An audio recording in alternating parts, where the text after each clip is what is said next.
বন্ধুরা, আমরা এই ফলটিকে কেশর বলে থাকি। মাটির নিচে হয় মিষ্টি আলুর মতো। আর আপনারা এই ফলটিকে কে কী নামে ডাকেন অবশ্যই জানাবেন।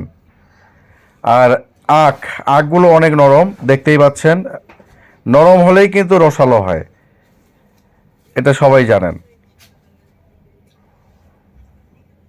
আর এই দেখেন রামবুটান।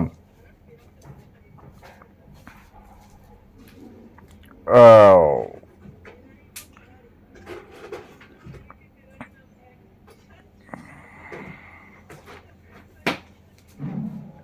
এখানে দেখতে পাচ্ছেন শরীফা।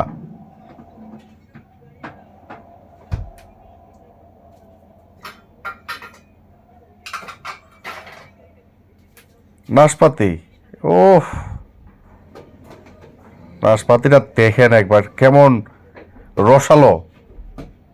আম আমগুলো প্যাকেজিং করা, প্যাকেজিং করলেই কিন্তু আমের কালার অনেক সুন্দর হয়ে যায়। ও, মনে হয় এখনই খাই।